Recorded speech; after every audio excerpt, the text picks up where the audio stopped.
Along this rugged stretch of border, the humble burro has a long history. They're a symbol and a part of this borderland culture, and they were used for anything you can imagine, from mining to ranching to farming, for hundreds of years in this country. Zachary Ziniuski owns 5 burros, also known as donkeys. At age 56, Lightning no longer lives up to his name. Okay, Lightning, walk on. Walk on.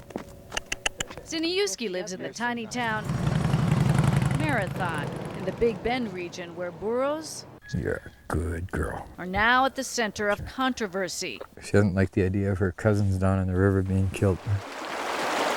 Down the river in Big Bend Ranch State Park, wild burros roam free.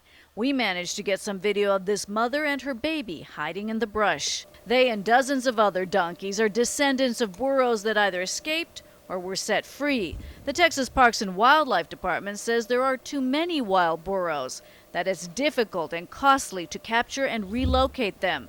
So park employees shoot the animals. Several years ago, we had to resort to lethal means for control because they do have a negative impact on the resources there, those indigenous species that we're dedicated and committed to managing. Beloved animal on the border, or a big nuisance.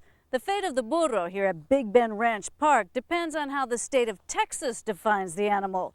Is it native or not? The Texas Parks and Wildlife Department says the burros are an exotic species, competing for food and water with native animals at the park.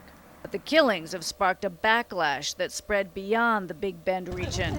Yeah! Burro supporters took their message to the state capitol in Austin. Could you shoot one of these? We're bringing 100,000 signatures today to show that we have not just our community, but all over the world and all over the state of Texas are against this. Daddy? Rachel Waller-Rondu and her 9-year-old daughter live in the Big Bend region. They came to Austin to try and save the burros. It's just really horrible what they're doing at the park.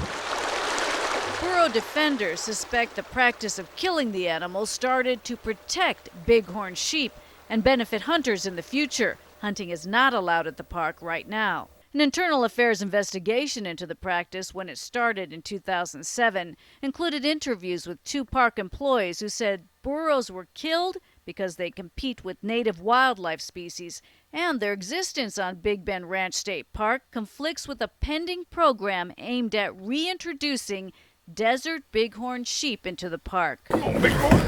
That restoration program is now a reality. In the past couple of years, more than 150 bighorn sheep have been released in the state park.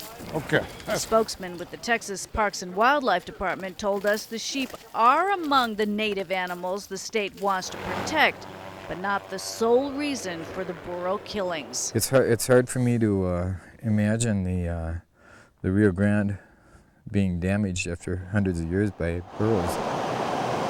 Nobody knows for sure how many of the elusive burros live at the enormous state park. Estimates range from 100 to as many as 300. Whatever the number, supporters vow to continue the battle to save the burros. Stubborn as a mule, aren't you?